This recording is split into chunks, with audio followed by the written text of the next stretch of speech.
하나님의 말씀 마태복음 20장 1절부터 16절입니다. 제가 봉독합니다. 천국은 마치 품꾼을 얻어 포도원에 들여보내려고 이른 아침에 나간 집 주인과 같으니 그가 하루 한 데나리온씩 품꾼들과 약속하여 포도원에 들여보내고 또 제3시에 나가보니 장터에 놀고 서 있는 사람들이 또 있는지라. 그들에게 이르되 너희도 포도원에 들어가라. 내가 너희에게 상당하게 주리라 하니 그들이 가고 제6시와 제9시에 또 나가 그와 같이 하고 제11시에도 나가보니 서 있는 사람들이 또 있는지라. 이르되 너희는 어찌하여 종일토록 놀고 여기 서 있느냐. 이르되 우리를 품꾼으로 쓰는 이가 없음이니이다. 이르되 너희도 포도원에 들어가라 하니라. 저물매 포도원 주인이 청지기에게 이르되 품꾼들을 불러 나중 온 자로부터 시작하여 먼저 온 자까지 싹을 주라 하니 제11시에 온 자들이 와서 한 데나리온씩을 받거늘 먼저 온 자들이 와서 더 받을 줄 알았더니 그들도 한 데나리온씩 받은지라. 받은 후 집 주인을 원망하여 이르되 나중 온 이 사람들은 1시간밖에 일하지 아니하였거늘 그들을 종일 수고하며 더위를 견딘 우리와 같게 하였나이다. 주인이 그 중에 한 사람에게 대답하여 이르되 친구여 내가 내게 잘못한 것이 없노라. 내가 나와 한 데나리온의 약속을 하지 아니하였느냐. 내 것이나 가지고 가라. 나중에 온 이 사람에게 너와 같이 주는 것이 내 뜻이니라.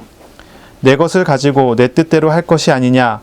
내가 선함으로 내가 악하게 보느냐. 이와 같이 나중된 자로서 먼저 되고 먼저 된 자로서 나중되리라. 아멘.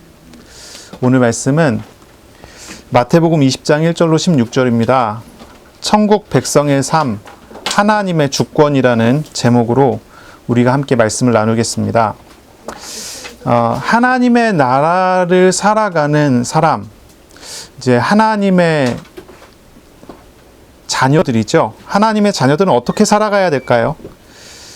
우리 예수님께서는 이 마태복음의 네 번째 설교의 묶음이라고 하죠. 네 번째 강화에서 우리를 가르치셨어요. 하나님의 자녀들은 어떻게 살아야 합니까?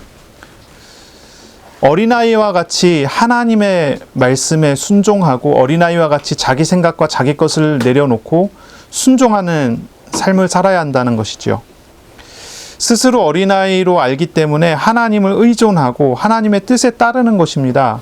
이 어린아이와 같은 사람, 어린아이들은 그렇죠. 하나님의 나라에 합당한 사람은 어떤 사람이냐면 이 어린아이와 같이 자기 것을 내려놓고 우리 하나님의 말씀에 순종하고 우리 하나님께 순종하는 사람입니다. 다음으로 우리 주님께서는요, 하나님의 나라의 제자의 삶을 어떻게 살아야 된다고 말씀하시냐면 우리 주님과 같이 이웃을 섬기는 자로서 살아야 된다라고 말을 합니다. 그렇게 가르치십니다. 주님의 마음으로 이웃을 사랑하고 주님의 마음으로 사람을 용서하는 것이 하나님 나라 백성의 삶이라고 가르쳤습니다. 우리가 지난 몇 주 동안 이것을 계속 반복해서 듣고 있고 반복해서 이야기를 하고 있어요. 우리에게 정말로 중요한 것은 뭐냐면 하나님 나라의 백성의 삶을 우리가 살아야 한다는 거예요. 하나님 나라 백성의 삶을 살아야 된다는 거예요. 그러니까 어떻게 하면 하나님 나라의 백성의 삶을 살 수 있습니까? 우리 몇 주 동안 계속 반복해서 얘기했죠. 어떻게 하면 원수를 사랑할 수 있고 어떻게 하면 이웃을 사랑할 수 있고 이웃을 용서할 수 있는 그런 마음이 됩니까? 어떻게 하면 우리 자신이 하나님의 말씀 앞에 온전히 순종할 수 있게 됩니까? 우리의 신앙의 선배들이 일기나 아니면 편지나 이런 것들을 많이 써놓은 것들이 있어요. 그래서 뭐 데이비드 브레이너드의 일기라든지 뭐 프랑크 루박의 편지라든지 이런 이제 책들이 많이 이제 출판이 됐는데 그런 책들을 읽어보면요, 이런 고민들이 다 똑같이 나온단 말이죠.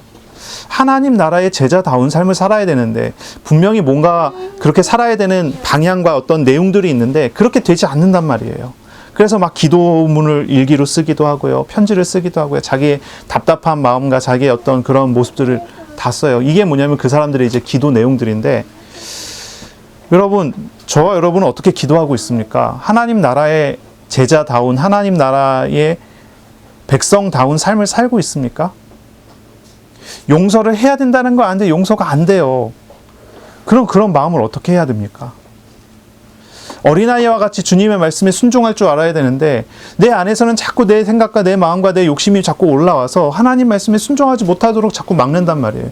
이걸 어떻게 합니까? 사도 바울은 예수님을 만나서 마지막 사도가 되어갖고 주님의 일을 하는 사람인데도요, 자기 마음에 올라오는 이런 죄악된 생각과 죄악된 마음을 버리지 못해갖고, 사도 바울이 이제 로마서 7장에 보면 그런 말을 하지 않습니까? 오라 나는 공고한 자로다. 누가 나를 이 사망의 몸에서 건져내랴.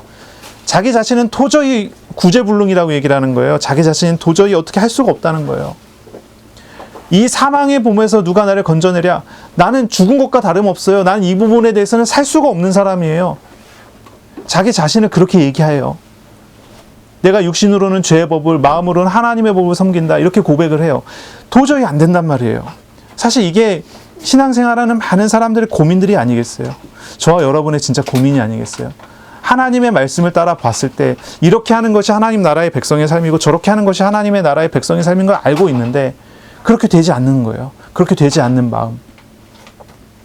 하나님께 다 맡기고 하나님께 다 맡겨드리고 순종하고 주님의 마음으로 용서하면 하나님께서 모든 것을 다 하시고 싸울 일들은 하나님께서 대신 싸우시고 하나님께서 응답하신다는 것도 우린 다 알고 있어요. 지식적으로도 마음으로도 다 알고 있어요. 그런데 그렇게 우리 마음이 가지 않는 이런 문제가 있단 말이죠. 이걸 어떻게 합니까? 바울이나 우리의 신앙의 선배들이 똑같은 걸 가지고 똑같이 고민들을 했어요. 그리고 이 사람들의 고민에 대한 답도 바울에서부터 우리 신앙의 선배들로부터 우리가 배울 수가 있죠. 그럼 어떻게 합니까? 답을 한 가지를 가르쳐줘요. 사도 바울이 한 가지를 가르쳐줍니다. 우리 육신이 연약하여 할 수 없는 그것을 하나님은 하시나니. 이렇게 고백을 해요. 하나님의 주권 속에서 하나님이 일하시더라라는 거예요. 내가 할 수 없어서 하나님 앞에서 기도하는데 결국 내가 할 수 없는 그것은 그대로 있고 하나님은 하나님의 일을 하시더라는 거예요. 그런 고백들을 하지 않습니까? 예수님의 네 번째 강화를 통해서 하나님 나라의 삶은 이렇게 살아야 된다 가르쳤어요. 그리고 난 다음에 이 가르침 이후에 예수님께서는 몇 번의 만남과 또 몇 번의 가르침을 통해 하나님 나라의 백성의 삶의 실제들을 또 이어서 가르치게 됩니다. 물론 이제 예수님께서 네 번째 강화를 하시고 난 다음에 가르치신 다음에 이제 시간이 좀 흘렀어요. 한 6개월 정도 흘렀어요. 그 중간에 많은 사건들이 있었지만 그걸 이제 다 뛰어넘어서 마태는 오직 하나님 나라의 백성의 삶에 관련된 기록에만 집중해갖고 이걸 기록을 했어요. 그래서 이제 이어지는데 벌써 우리가 5번째죠. 제목을 이렇게 붙인 게 천국 백성의 삶이라고 제목을 붙인 게 5번째예요. 다 기억하시죠? 천국 백성의 삶은 어떻게 살아야 됩니까? 어린아이와 같아야 되고요. 용서할 수 있어야 되고요. 또 어떻습니까? 지지난주 우리 말씀 나눴죠. 가정에서의 모습. 이혼에 대한 가르침을 주시잖아요. 이혼에 대한 가르침. 그 다음에 또 뭘 가르치십니까? 부자 청년과의 만남을 통해 가르치신 가르침. 천국 백성의 삶을 우리에게 가르치시는데요. 율법과 관련해서 우리에게 중요한 질문과 대답을 하게 하셔요. 율법과 관련해서 중요한 질문과 대답을 하게 하셔요. 첫째는 가정에서의 하나님 백성의 삶에 대해 가르쳐요. 하나님 뜻 안에서의 가정의 모습은 어때야 하는지. 하나님 뜻 안에서 가정은 어떻게 해야 됩니까? 율법을 두고서 우리는 하나님 앞에서 어떻게 해야 됩니까? 율법은 이혼을 허락하는 게 아니에요. 이혼을 명령하는 게 아니에요. 약자를 보호하기 위해서 하나님께서 이혼을 허용해 주셨을 뿐이에요. 이혼 자체는 하나님의 뜻이 아니죠. 이 이혼에 관련된 법을 우리는 어떻게 이해합니까? 하나님 나라의 백성으로서 우리는 율법을 어떻게 대해야 합니까? 이 율법 얘기를 하는데요. 율법은 뭐죠? 율법은 하나님 나라 백성의 삶의 규범이에요. 율법은 하나님 나라의 백성의 삶의 규칙이에요. 하나님 나라의 백성이라면 이렇게 살아야 된다고 가르치는 것이 율법이에요. 그렇죠? 이 율법을 어떻게 대해야 합니까? 바리새인들 율법학자들은 이 율법을 가지고 하나님 없이 자신들의 삶의 어떤 그 자신들이 의로울 수 있는 배경으로 삼았어요. 이 율법주의를 만들었죠. 이 사람들은 율법을 지켜서 행하는 것을 굉장히 중요하게 생각했고, 율법을 지켜서 행하는 쪽에 모든 방향을 맞춰서 그 율법을 지켜서 행하려고 노력을 합니다. 부자 청년은 어떻습니까? 부자 청년도요, 율법에 대한 뭐랄까요? 굉장히 열심히 있는 사람이, 예수님께서 그걸 아시고 이 사람에게 질문하시고 대답을 하시는 그런 장면들이 나오죠. 예수님의 질문에 대해 이 사람은 이야기하기를 자기는 선행을 했다는 것입니다. 율법을 다 지켜서 행했다는 겁니다. 자신은 율법에 명령한 바를 다 지켜서 행할 정도로 노력을 했다는 것입니다. 그런데 예수님께서 이 사람이 구원을 얻기에 부족하다고 말씀하세요. 구원 얻기에 부족합니다. 어떤 게 부족합니까? 예수님은요, 율법을 지켜서 행하는 게 중요한 게 아니라 율법을 통해서 하나님과의 인격적인 만남을 가져야 한다는 것을 이야기를 해요. 그것이 천국 백성의 삶이라는 것을 말하는 거예요. 이혼에 관한 규칙을 가지고 사람들의 질문과 대답들이 어땠습니까? 예수님의 대답이 어땠습니까? 이혼에 대한 질문을 가지고 이것에 대해서는 우리 예수님께서는요, 이혼이라고 하는 그 법을 가지고 하나님의 마음이 어떻다라는 것을 가르쳐요. 이혼하는 게 옳다, 이렇게 하면 이혼해야 된다, 저렇게 하면 옳지 않다, 이걸 가르친 게 아니에요. 이혼하는 사람들의 향한 하나님의 마음을 가르쳐줘요. 율법을 볼 때는 그것을 보아야 되거든요. 근데 그것을 보지 못하면 율법을 잘 모르는 거죠. 부자 청년을 만났을 때도 마찬가지예요. 이 사람은 선행을 했대요. 5계명부터 10계명까지 6개의 계명을 다 지켜서 행했대요. 굉장히 자기는요, 의로운 거예요. 그거에 관련된 죄를 하나도 범하지 않았단 말이죠. 그런데 예수님께서는 그걸 두고서 뭘 얘기하냐면, 너의 재산을 팔아 가난한 사람에게 다 나눠줘라. 그걸 말해요. 그리고 난 다음에 나를 쫓아와라. 이 부자 청년이 부족한 게 뭐죠? 주님께서 명령하신, 하나님께서 명령하신 율법의 조항은 지켰지만 율법에 담긴 하나님의 뜻과 하나님의 마음은 보지 못해요. 그리고 율법이 결국은 지시하는 거예요. 율법이 지시하는 하나님을 알게 하고 하나님과 인격적인 만남을 알게 하는 그것을 모르는 거예요.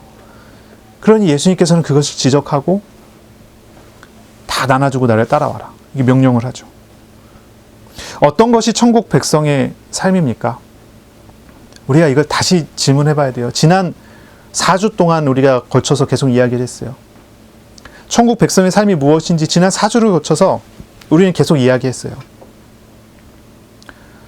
하나님을 인격적으로 알고 하나님을 만나는 겁니다. 하나님의 마음을 따라서, 하나님의 생각을 따라서 그 앞에 순종하고 주님의 마음과 주님의 생각으로 사람을 대하게 되는 것입니다. 그것이 천국 백성의 삶입니다. 그럼 우리가 여기서 질문해 봐야 돼요. 하나님의 마음을 알겠습니까? 하나님의 마음이 내 마음에 어디에 있습니까? 하나님의 마음을 담고 있습니까? 이것이 중요한 질문이에요. 내가 왜 저 사람을 사랑하지 못할까요? 내가 왜 저 사람만 생각하면 답답할까요? 내가 왜 하루하루를 살아가면서 고민하게 되고 걱정하게 되고 자꾸 우리가 넘어지게 될까요? 이유는 한 가지죠. 믿음이 부족하기 때문이에요. 어떤 믿음입니까? 하나님께 맡기는 믿음이 부족하기 때문이에요. 천국 백성은요, 하나님께 맡기는 자예요. 하나님께 다 맡기고 하나님을 믿는 사람이에요. 그 정도가 아니라 주님께 맡기면서 주님의 마음으로 모든 것을 볼 수 있는 사람, 그런 눈을 여는 사람이에요. 천국 백성은 그렇게 살아가야 돼요. 천국 백성은 그런 삶을 살아야 돼요. 그런 삶을 사시기 바랍니다. 그런 삶으로 나아가시길 바랍니다. 기도하세요. 정말로 기도하세요. 우리에게 진짜 부족한 게 뭡니까? 하나님을 아는 것 아니겠어요? 하나님을 아는 지혜가 아니겠어요? 우리가 하나님께 집중해야죠. 나에게 있는 문제가 나에게 진짜 문제입니까? 나에게 있는 문제를 하나님의 마음으로, 하나님의 눈으로 보지 못하는 게 진짜 문제가 아니겠어요? 결국은 하나님께서 일하시는 것을 보게 될 것인데 하나님을 믿지 못하는 것이 문제가 아니겠어요? 우리는 정말로 하나님을 믿는 사람이 되어야 되고 하나님께로 나아가는 그런 사람이 되어야 합니다. 천국 백성은요, 어떤 사람이어야 된다고요? 하나님과 인격적인 만남을 갖고 우리 주님을 닮아가는 사람입니다. 오늘 본문은요, 지난주의 말씀에 이어지는 말씀입니다.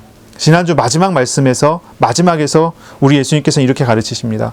먼저 된 자로서 나중되고 나중된 자로서 먼저 될 자가 많다 말씀하십니다. 이거는 뭘 이야기하냐면 하나님의 주권에 대한 이야기입니다. 물론 하나님의 나라 자체가 하나님이 다스리는 곳이고 하나님 나라의 백성 됐다는 것 자체가 하나님의 주권 아래에 들어왔다는 뜻입니다. 우리 예수님께서는 제자들에게 하나님의 주권 아래 들어온 사람은 이래야 된다라고 가르칩니다. 천국 백성은 하나님의 주권을 바르게 믿는 사람이어야 된다는 거예요. 오늘 본문은 이 말씀, 이 먼저 된 자가 나중되고 나중된 자가 먼저 된다고 하는 이 말씀을 더 확장해서 더 구체적으로 제자들에게 가르치는 말씀입니다. 그래서 오늘 본문의 마지막 절이 똑같죠. 20장 16절에 보면 이와 같이 나중된 자로서 먼저 되고 먼저 된 자로서 나중되리라. 직전의 말씀과 직후의 말씀이 똑같습니다. 그 사이에 껴있는 비유가 있습니다. 그것이 오늘 본문입니다. 먼저 된 자로서 나중되고 나중된 자로서 먼저 된 자가 많다라고 하는 말. 제자들은요, 이 말을 어떻게 이해했을까요? 이렇게 이해했을 겁니다. 경제적으로, 사회적으로, 도덕적으로 높은 사람인 부자 청년 관원입니다. 이 사람은 천국에 들어가지 못해요. 근심하고 돌아갑니다. 그런데 상대적으로 완전히 반대되는 사람들입니다. 경제적으로 가난하고 사회적으로 이 부자 청년 관원이라는 얘기는 유대인 중에 지도자라는 얘기예요. 유대인 중에 지도자. 그냥 단순히 공무원이 아니라 고위 공무원쯤 된다고 생각하시면 될 것 같아요. 이스라엘을 다스리는 국회의원쯤 된다고 할까요? 하여튼 그런 사람이란 말이에요.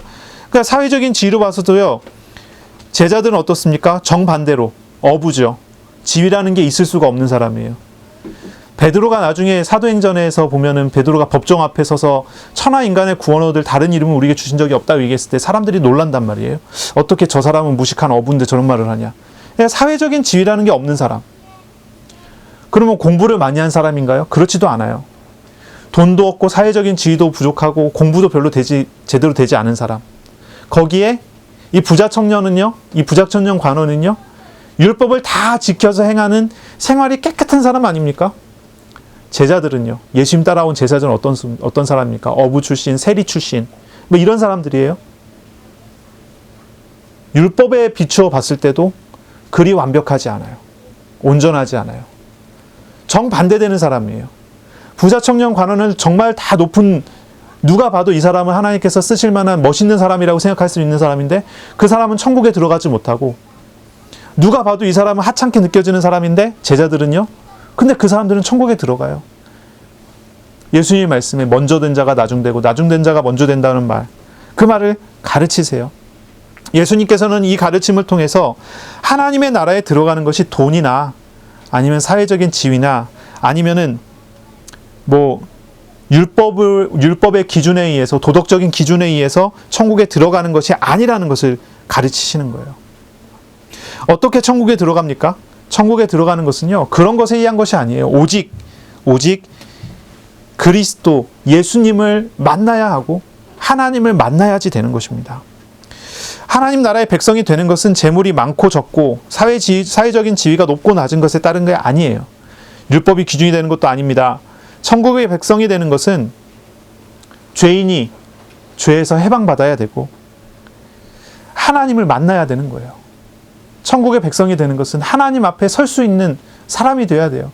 공의로우신 우리 하나님께서는요, 죄인을 용서하시는데 그냥 용서하시지 않습니다.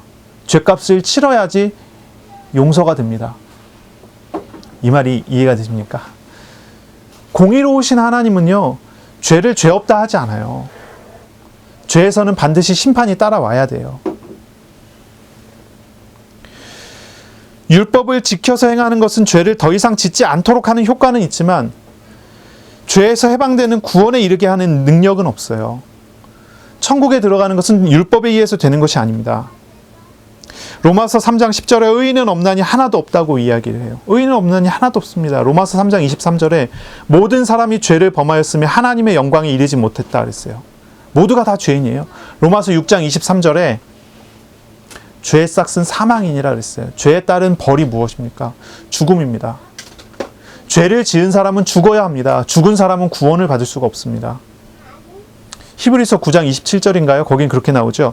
사람이 한 번 죽는 것은 정하여진 것이고 그 뒤에는 심판이 온다 그랬어요. 사람은 죽고 심판받게 돼 있습니다. 죄인인 사람은 죽고 심판받게 돼 있어요. 어느 누구도 구원을 얻을 수가 없어요. 스스로 사람이 구원을 받을 수 있는 방법이 전혀 없어요. 하지만 공의로우시고 사랑이 많으신 우리 하나님께서는 사람을 구원하시기 위한 방법을 하나님 스스로 내셨습니다. 구원의 방법을 하나님께서 사람들에게 허락해 주신 것입니다. 죄를 그냥 용서할 수 없기 때문에 죄의 벌을 대신 짊어지게 되는 죄 없으신 완전한 하나님, 완전한 인간이 우리에게 오셔야 됐던 것입니다. 그래서 예수님을, 성자 하나님이신 예수님을 하나님께서 우리 가운데 보내신 거예요. 예수님께서는 죄가 없으시고 완전한 하나님이시고 완전한 사람으로 우리 가운데 오셨어요. 그래서 죄 없으신 분이 죄인들의 죄를 대신 짊어지시고 죄인들을 대신해서 죄에 의해서 벌을 대신 받으시고 죄인의 죄를 대속하여 십자가에 죽으신 것이죠.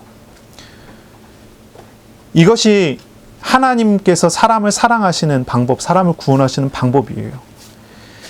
그리고 죽으신 이후에 예수님께서는 하나님이시라는 증거로, 그리스도라는 증거로 다시 살아나셔요. 부활하십니다. 그리고 지금도 하늘 승천에 올라가셔서 하나님 우편 보좌에 앉아 계시면서 지금도 예수 그리스도를 영접하는 자를 죄에서 해방시키시죠. 어떻게 하나님의 나라의 백성이 됩니까? 죄가 없어야 돼요.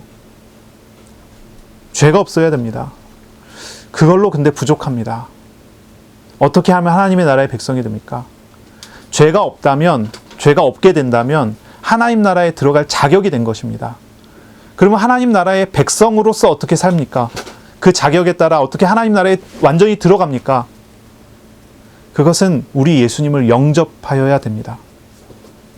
예수님을 주님으로 모시고 하나님으로 모시고 하나님의 통치와 하나님의 다스림을 감사함으로 받는 사람이 되는 것입니다. 하나님 나라의 백성이 되는 것은요, 죄인인 사람이 자신의 죄를 고백하고 회개하고 우상을 버리고 우리를 위해 오신 예수님을 영접하여 하나님을 나의 하나님으로, 이제 지금까지는 내가 나의 주인이었는데 우리 하나님을, 우리 예수님을 나의 주님으로 모시게 될 때 우리는 천국의 백성이 되는 것입니다. 그것이 우리가 구원을 받고 우리가 하나님의 자녀가 되고 천국 백성이 되는 것입니다. 이제 로마서 10장에 보면 이런 말씀이 있죠. 사람이 마음으로 믿어 의에 이르고 입으로 신하여 구원에 이른다. 이런 말씀이 있어요.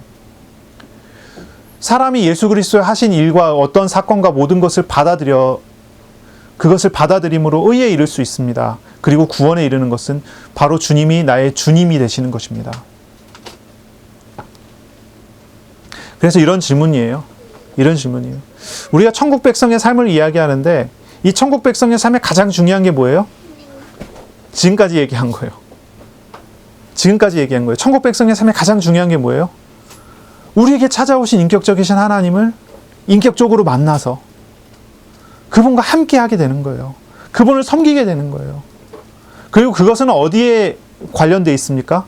우리의 죄된 모습과 우리의 우상과 관련되어 있어요. 하나님이 주인이 아니게 되는 것이 우상을 섬기는 거예요. 우상을 섬긴다는 것이 하나님의 자리를 우상에게 돌렸다는 뜻이에요. 우리 어린이들이 그 부분을 잘 생각해 봐야 돼요. 우상은 뭐예요? 하나님을 대신하는 거예요. 하나님은 우리의 주인이시고 우리의 하나님이셔야 돼요. 나를 통치하고 다스리고 나를 주관하시는 하나님이셔야 돼요. 근데 우상은 뭐예요? 그 하나님을 하나님 되지 못하게 하나님의 자리를 다른 것으로 돌려놓는 거예요. 예를 들자면 돈, 예를 들자면 내 감정이 하나님처럼 되어갖고 내 감정에 내가 지배를 받게 되는 거예요. 그 우상 섬기는 거와 다름없어요. 하나님을 모시고 하나님을 섬기고 하나님의 인도를 받아 나아가는 것이 하나님 나라 백성의 삶이라는 것을 기억해야 돼요. 우리가 천국 백성이 되는 것은요, 사람의 뜻으로 되지 않습니다. 오직 하나님의 선택으로 되는 것이죠. 하나님의 은혜가 우리를 구원하는 것이지 우리의 노력과 우리의 공로가 우리를 구원하는 것이 아닙니다. 많은 선행을 해왔던 이 부자 청년 관원이 자신의 선행이 아무런 의미가 없음을 깨닫고 돌아갑니다. 아무런 의미가 없음을 깨닫고 돌아가요.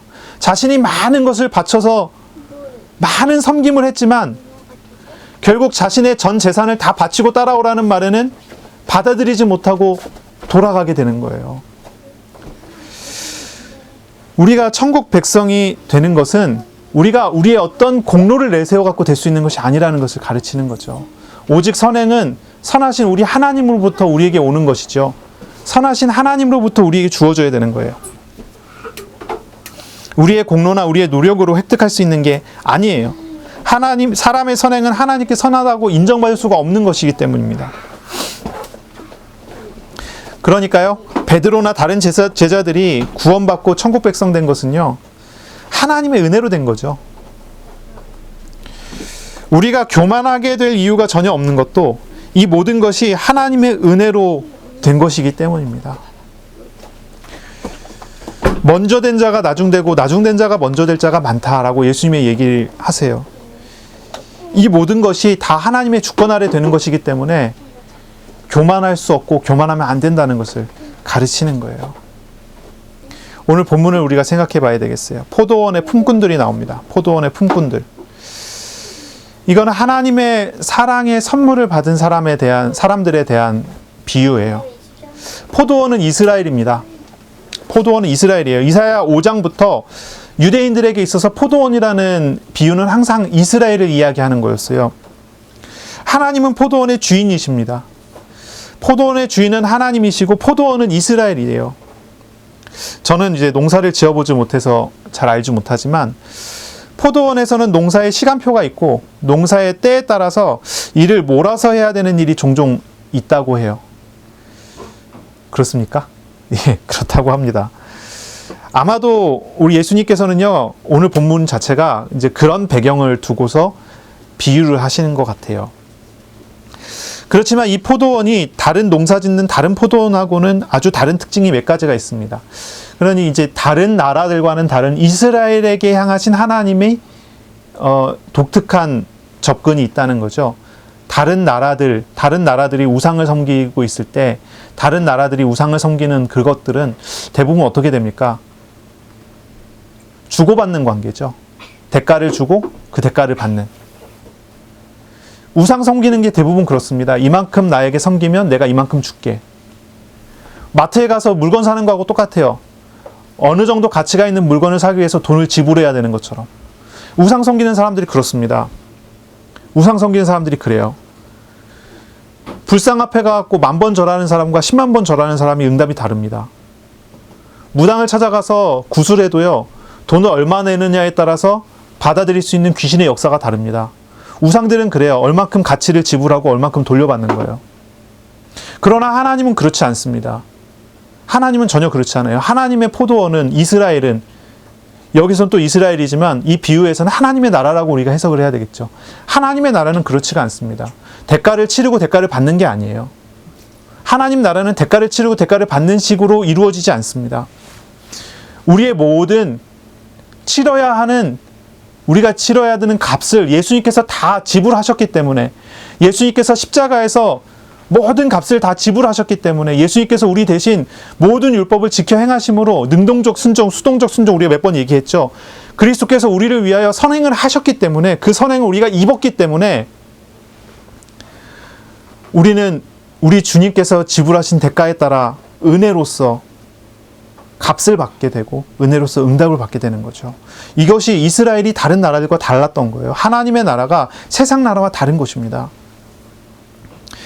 이 포도원의 특징은 몇 가지를 보세요. 우리 포도원의 주인은 뭐에 관심이 많습니까? 이 포도원의 주인의 관심은요, 포도 열매를 맺는 데 관심이 많지 않습니다. 포도원의 주인은 정말로 독특합니다. 아주 빈곤한 사람들에게 관심이 많았습니다. 우리 하나님께서는요, 하나님을 모르고 죄 가운데서 죽어가고 죄 가운데서 넘어져 있는 사람들에게 아주 관심이 많으십니다. 그래서 이 포도원의 주인은요, 직업 소개서에 반복해서 나갑니다. 반복해서 또 나가고 또 나가고 또 나갑니다. 그리고 나갈 때마다 만나지는 모든 사람을 다 부르십니다. 처음에 나갔을 때 만난 사람들을 부르셔서 일꾼으로 채용을 하고, 그 다음에 3시간 뒤에 나가고 만난 사람들을 일꾼으로 채용해서 데려오고, 끝까지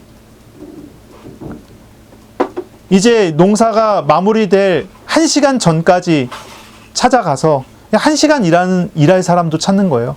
찾아가서 그 사람도 부르시는 거예요. 빈곤한 사람들을 계속 찾아요. 반복해서 일 없는 사람을 구제하기 위해서 나갑니다. 우리 하나님의 관심이 어디에 있느냐라는 것을 우리가 봐야 되죠. 세상의 어떤 그런 나라와 세상적인 어떤 가치와는 달라요. 세상적인 가치는요, 여러분 회사에 나가서 일하죠. 일한 만큼 돈 받나요? 아닙니까? 그러면 월급 루팡이십니까? 네, 이제 그런 단어를 쓰던데, 월급 루팡, 이제 일을 안 하고 월급 도둑질을 했다, 이제 그런 뜻으로 이제 쓰는 그런 용어 같은데, 모든 그 회사의 오너들은 일한 만큼 돈을 주길 원하고, 또 돈 준 것보다 더 많이 일을 시키길 원하죠. 그렇죠. 그래서 돈을 받고도 노는 사람을 견디지 못해 하죠. 근데 우리 하나님은 전혀 다른 태도를 우리에게 보이시네요. 전혀 다른 태도를 우리에게 나타내시네요. 은혜를 입혀주시길 원하세요. 두 번째는요, 아주 독특한 특징이에요. 뒤늦게 온 사람들에게도 하루치의 품삯을 온전히 줬어요. 하루치의 품삯을 온전히 줘요. 포도원의 주인은요, 온종일 일한 사람과 마지막에 온 일꾼에게 동일한 품삯을 줍니다. 아주 독특하죠. 또 이 포도원에 또 한 가지 특징이 있다면 일꾼들의 불평입니다. 온종일 일한 사람과 1시간만 일한 사람이 품삯이 같은 것이 옳지 않다고 하는 그런 불평들을 막 하죠. 이게 참 독특한 이 포도원의 모습이에요. 하나님 나라의 모습이에요. 하나님 나라의 제자된 사람들이 하나님께 불평하더라는 거예요. 우리 예수님이 가르치면 그래요. 포도원의 주인이 아침에 약속한 품삯을 준 것이 옳다고 대답합니다. 그런 불평을 듣고서 아니다, 이건 옳다, 이렇게 얘기를 하세요. 사실 이제 오늘 본문에 보면은 한 데나리온을 줬다고 그러거든요. 이 한 데나리온을 준 것은 사실 굉장히 많이 준 거예요. 한 데나리온은 어느 정도 그 양이냐면, 로마의 정식 군인이 하루치 받는 그 일봉이에요. 로마 군인이 하루 받는 일봉이 한 데나리온이에요. 그런데 직업 소개서에 나온 하루하루 먹고 사는 일용직 노동자가, 자기의 전문성도 없는, 기능도 없는 일용직 노동자가 포도원에 와서 단순 노동을 해갖고 받는 품삯으로 너무 많은 거예요. 한 데나리온. 포도원의 주인은요, 얘기해요. 아침에 내가 너에게 주겠다고 한 한 데나리온. 그건 약속한 거고 계약한 거기 때문에 그대로 집행하는 것이 옳다. 마지막에 불러온 사람도 그렇게 약속하고 그렇게 주기로 한 것이기 때문에 그렇게 주는 게 옳다. 품꾼들은요, 이 말을 듣고요, 이 계약을 깨트리고 더 많은 품삯을 받기를 계속 요구합니다. 하지만 포도원의 주인은 이것이 옳다는 것을 분명하게 다시 반복해서 얘기를 해요. 사실은 이 모든 일꾼들이 모두 한 데나리온의 싹을 받을 자격이 없어요. 이건 그냥 포도원 주인의 은혜였어요. 포도원 주인이 불쌍히 여겨서 불러서 은혜를 준 거예요. 그런데 그걸 가지고 자꾸 이게 불평을 하는 거죠. 이 싹을 받을, 한 데나리온까지 받을 자격이 없는 사람들을 불러서 사랑으로, 관대함으로, 관심으로 그들에게 싹을 나눠준 것입니다. 그것을 너희가 아느냐라고 물어보는 거예요. 우리 포도원의 주인이 물어보는 거예요. 우리 하나님께서 우리에게 그걸 이야기하는 거예요. 그걸 이야기하는 거예요. 한번 보세요. 아브라함 어떻습니까? 주님의 부름을 받아 오랜 시간을 주님과 함께하며 훈련받아 믿음의 조상이 되잖아요. 모세가 어땠습니까? 나이 80에, 물론 나이 40에 하나님의 일을 하려고 하다가 살인을 하고 도망가서 40년 동안 광야에서 살고 돌아와서 이스라엘을 끌고 나가서 40년을 광야에서 또 생활을 하잖아요. 120세까지. 평생을 하나님과 함께하며 평생을 얼마나 헌신하고 얼마나 고민하고 울기도 하고 하나님 앞에서 그런 삶을 살았습니까? 근데 이런 사람과 평생을 우상 섬기다가 죽기 전에 예수님 영접하고 죽은 사람과 품삯이 똑같아요. 품삯이 똑같아요. 아브라함 입장에서는 억울할까요? 안 억울할까요? 모세 입장에서는 억울할까요? 안 억울할까요? 여러분 어떻습니까? 여러분 입장에서 억울합니까? 억울하지 않습니까? 어떤 사람은 이런 얘기를 합니다. 아, 예수님 믿고 교회 나가고 내가 지금 예수님을 영접하면 앞으로 평생 주일마다 교회 가야 되고 주일날 놀러도 못 가고 헌금도 해야 되고 나는 술도 먹고 친구도 만나고 여행도 다니고 많이 놀고 싶은데 하나님 믿으면 그거 못 하잖아요. 그러니 이 말이 다 옳은 줄 알고 이 말이 사실인 줄 알겠지만 나는 죽기 전에 예수님 믿고 죽을게요. 지금은 나 영접은 못 하겠어요. 다 믿어지지만 안 되겠어요. 이런 말을 하는 사람 만나봤어요, 제가. 이런 말 하는 사람 만나봤어요.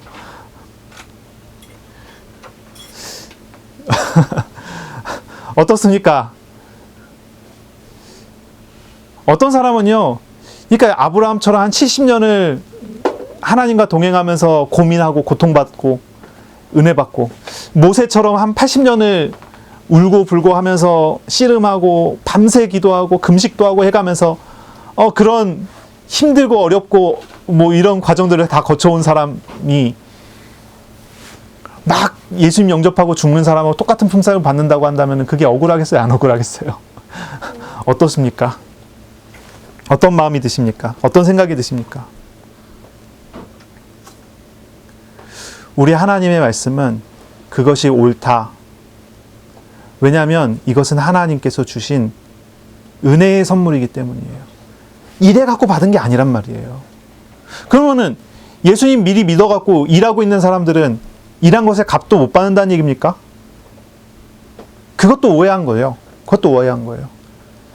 아브라함은 70년 동안 고통받았습니까? 70년 동안 아브라함은 천국 생활을 했습니까? 질문이 바뀐 거죠. 질문이 달라진 거죠. 모세가 이스라엘 끌고 광야로 나와서 광야 40년을 살았어요. 이 광야 40년이 지옥 같은 40년이었습니까? 천국 같은 40년이었습니까? 그리고 막 예수님 영접하여 죽는 그 사람이 평생을 살았어요. 그 평생이 천국 같은 평생이었을까요? 지옥 같은 평생이었을까요? 우리가 이걸 생각을 해봐야 되겠죠. 우리가 몇 가지를 생각해 봐야 되지만 같은 값을 받았지만 그 값이 일한 것에 대한 대가가 아니라 포도원 주인의 구제에 가까웠다는 것을 먼저 기억해야 되고,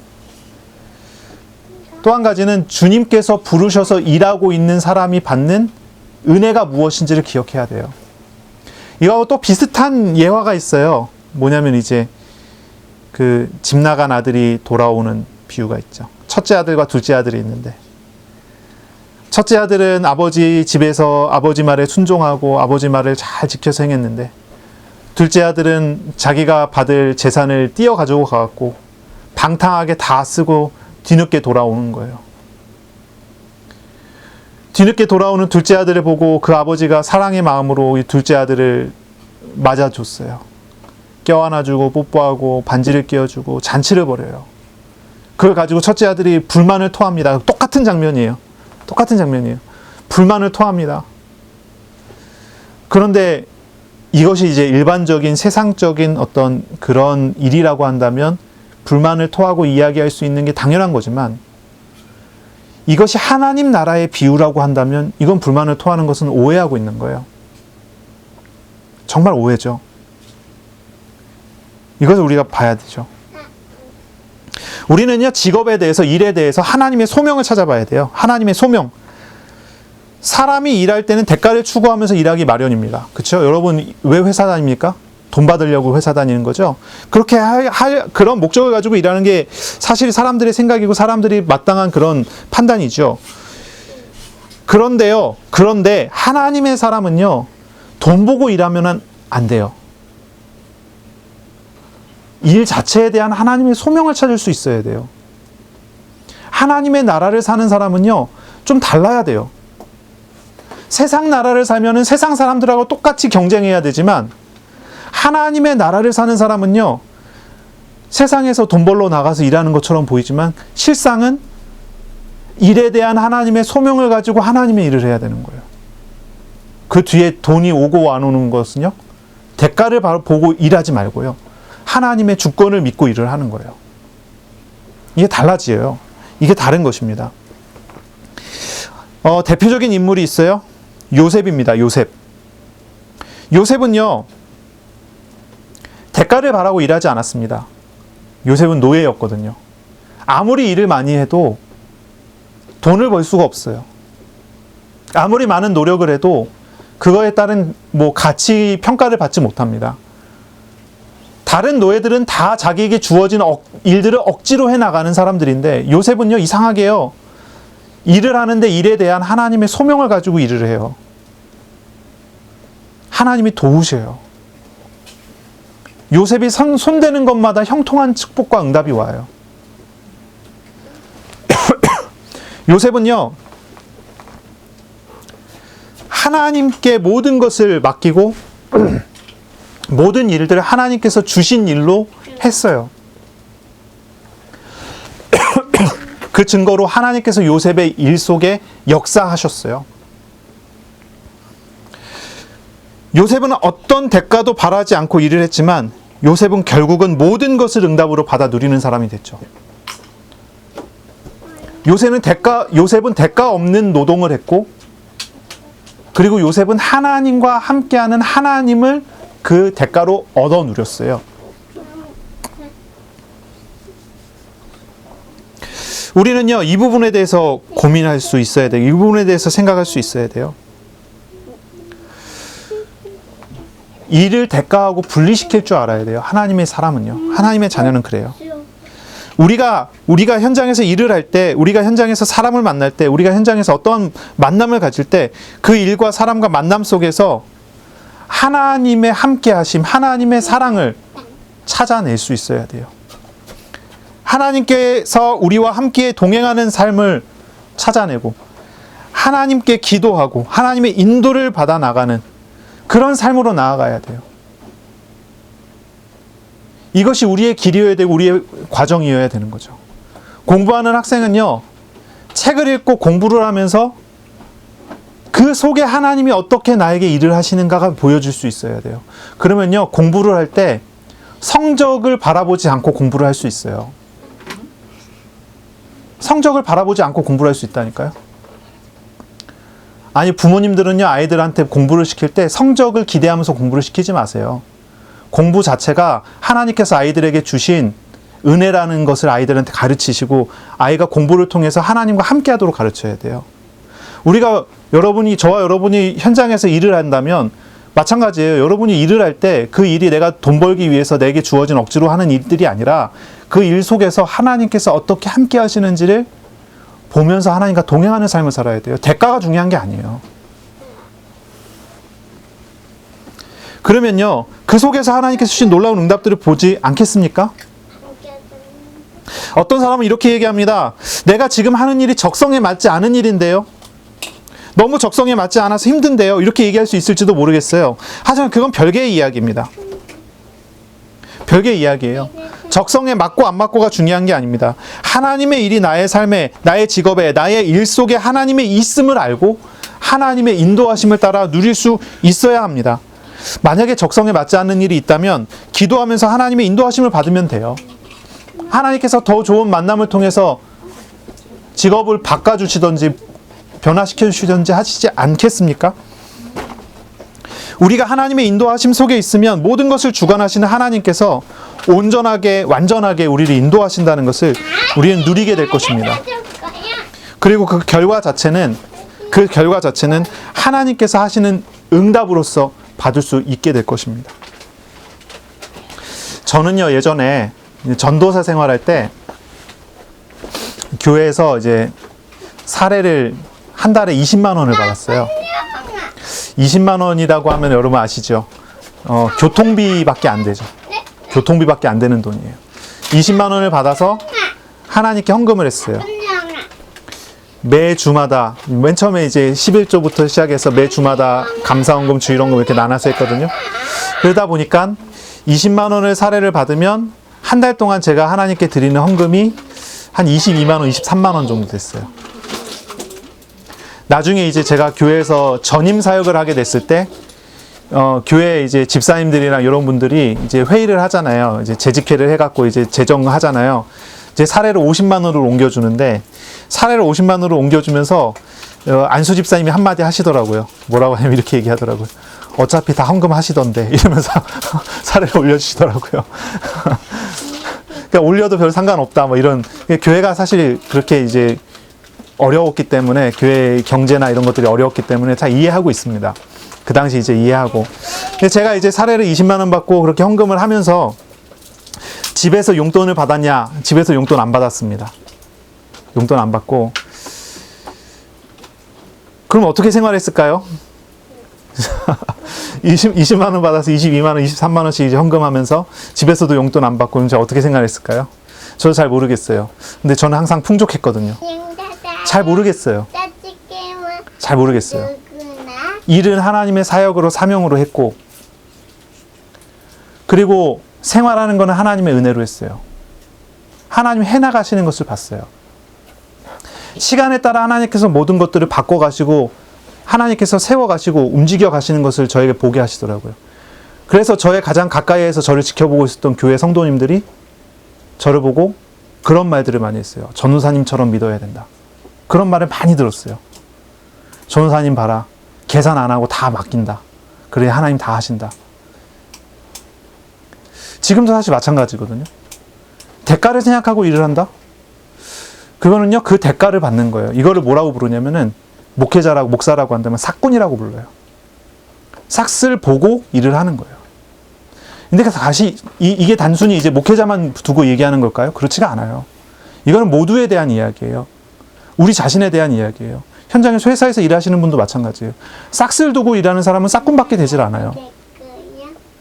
지불한 만큼 얻는 거예요. 내 노력을 지불한 만큼 얻는 거예요. 삭군이에요. 물론 이제 지불한 만큼 얻지 못하는 경우도 많아요. 그게 참 억울하기도 하지만 어쨌든 그건 싹군이에요. 싹군은요, 우상 숭배하는 사람들이 우상에 가서 대가를 지불해서 굿하든지 부적붙이든지 이런 수준이에요. 하나님의 자녀가 하나님의 자녀다운 축복과 응답을 전혀 누리지 못하는 상태란 말이죠. 하나님의 자녀는요, 하나님으로부터 얻어먹어야 돼요. 하나님의 자녀는 하나님으로부터 주시는 은혜를 받아 누리고 살아가야 돼요. 하나님께 모든 경제를 맡기고 하나님께서 하시는 것을 믿고 나는 나에게 오늘 주어진 일을 하나님의 일로서 해나가는 것이, 그것이 우리의 믿음이어야 돼요. 그것이 우리의 삶이어야 돼요. 이것에 대한 결단이 내려지고 결정이 내려지고 그리고 도전을 해보세요. 그럼 어떤 경험을 하게 될 것이냐면, 이제 제 작은 경험에 대한 이야기지만 그래요. 내가 일하고 있는 곳이 하나님의 나라라는 것이 경험되게요. 내가 일하는 곳이 세상의 직장 현장이 아니라 하나님의 나라라는 것을 경험하게 돼요. 이 현장을 다스리는 게 돈이 아니라 하나님이시라는 사실이 깨달아져요. 하나님이 나를 위해 현장을 바꾸시는 것을 보게 된다니까요. 나를 위해 하나님께서 현장을 돌아가게 하시는 것을 경험하게 한다니까요. 고등학교 때 학교 다니면서 공부하잖아요. 공부하면서 늘 기도하면서 다녔는데 어느 날 보니까요, 학교 생활 중에서 저를 지배하는 게 제가 아니라 하나님이시라는 것이 발견되기 시작하더라고요. 그 속에서 하나님께서 사람들을 만나게 하고 복음 전하게 하고 구원 얻는 일들도 여러 군데서 생겨나게 하시고요. 은혜 누려주시더라고요. 여러분 어떤 생활을 하고 어떤 삶을 사십니까? 이것을 우리가 생각해 봐야 돼요. 자꾸 주일 신자들이 있어요. 주일 신자. 교회 나오면 신자예요. 믿는 사람이에요. 교회 밖에 나가면 이제 신자가 아니에요. 교회에 나왔을 때는 하나님의 법을 따르는 사람인데 교회 밖으로 나가면 세상의 법을 따르는 사람이에요. 양다리 걸치고 한쪽은 교회, 한쪽은 세상에. 그것이 어쩔 수 없는 생존 전략이기도 하죠. 안타깝죠. 그렇게 할 수밖에 없는 그 마음이 오죽했겠습니까? 힘드니까 그렇게 할 수밖에 없잖아요. 하지만 여기서 우리가 하나님을 믿는 믿음으로 한 걸음을 나올 수 있어야 된다는 거예요. 하나님을 믿는 믿음으로, 나에게 맡겨주신 오늘의 일을 하나님을 바라보고 하나님께서 하시는 일 속에서 하겠다. 작은 결단이지만 그 속에서 기도하면서 도전하는 거예요. 계속 이야기하죠. 반복해서 이야기하죠. 하나님의 말씀을 듣고 말씀을 묵상하는 거예요. 말씀하시는 하나님께서 말씀하신 대로 나의 삶에, 나의 오늘의, 나의 현장이 어떻게 말씀대로 함께 하시고 역사하시는지를 경험해 나가는 거예요. 나의 살아가는 현장이 하나님의 나라가 되는 것을 보게 되고, 나의 처해져 있는 위치가 하나님의 역사 속에 있다는 그런 것을 경험하게 돼요. 문제와 시험이 있다면 문제와 시험 자체가 하나님의 손안에 있다는 것이 확인되면 더 이상 그것이 나를 괴롭게 하는 게 아니라 하나님이 하시는 일을 겸손히 따라갈 수 있는 하나님의 도구가 되어버려요. 이것이 우리가 나아가야 될 길이지요. 천국 백성은요, 하나님의 주권을 믿는 사람입니다. 하나님의 주권을 믿는 사람이에요. 나의 삶이, 나의 직업이, 나의 만남이, 나의 가정이, 모든 것이 하나님의 주권 속에 있음을 믿는 것입니다. 시간표를 놓치지 마시기 바랍니다. 때와 기한은 정해져 있어요. 때와 기한은 정해져 있습니다. 어떤 사람은 직업 속에서를 나가지 않는 사람이 있습니다. 왜냐하면 시간이 늦었으니 나가지 말자. 그런 사람은 구제받지 못합니다. 늦었다 생각하는 때가 가장 빠른 때입니다. 나가야 돼요. 주님께 부르심에 응답해야 돼요. 어떤 사람은 같은 값을 받는다면 일을 조금만 하고 같은 값을 받는 게 낫지 않냐 이렇게 얘기하지만 그게 전혀 그렇지 않다니까요. 먼저 나와서 일하는 사람일수록 하나님의 은혜를 더 깊고 바르게 누릴 수 있는 기회가 있는 것입니다. 때와 기한이 우리 손에 있는 게 아니에요. 전도서 3장 1절에 범사에 기한이 있고 모든 목적이 이룰 때가 있다고 했습니다. 때를 놓치면 안 돼요. 잠언서 27장 1절에 사람이 하루 동안 무슨 일이 일어날지 몰라요. 포도원의 주인이 반복해서 직업 속에서로 나가서 사람을 불러 모아요. 그런데 그 때가 정해져 있어요. 그 기회를 놓치면 기회가 영영 돌아오지 않을 수도 있어요. 지금은 아니고 나중에라고 하는 그런 생각을 내려놓으시고 지금부터 당장부터 나의 현장에서, 나의 직장에서, 나의 가정에서 하나님이 하시는 일들을 찾고 구하고 직업에 대한 하나님의 소명을 찾아내는 그런 은혜를 누리시길 바랍니다. 주님의 부르심에 응답하세요. 우리의 매일, 우리의 삶이, 우리의 일이 하나님의 손 아래 있음을 확인하고 매일 주님의 말씀 앞에 순종하시고 하나님이 행하시는 일을 누리시길 바랍니다. 말씀하시는 하나님께서 우리에게 말씀하신 대로 어떻게 함께 하시는지를 경험하고 누리는 그런 매일이 되시기를 바랍니다. 기도하겠습니다. 하나님께 감사합니다. 오늘도 우리 부르시고 말씀하시고 우리를 인도하시니 감사합니다. 주님, 죄인인 우리를 부르시고 우리와 함께 하시니 정말 감사합니다. 주님 알아가고 주님과 인격적인 참 교제를 통하여 우리 자신을 내려놓고 주님의 말씀에 순종하고 주님의 인도하심을 받아 나아갈 수 있는 우리들 다 될 수 있도록 은혜 내려 주옵소서. 우리의 삶의 현장들, 삶의 자리들이 있습니다. 또 우리에게 있는 여러 시험도 있습니다. 하나님, 우리의 모든 삶의 현장과 우리의 시험, 우리의 문제, 우리의 현실 속에 주님의 주권, 주님의 역사를 보게 하여 주옵소서. 하나님을 믿고 다 맡기며 주님 행하시는 일 속에 주님의 인도하시는 그 역사 속에 순종하여 나아가는 믿음의 사람 되도록 은혜 내려 주옵소서. 감사합니다. 예수님의 이름으로 기도합니다. 아멘.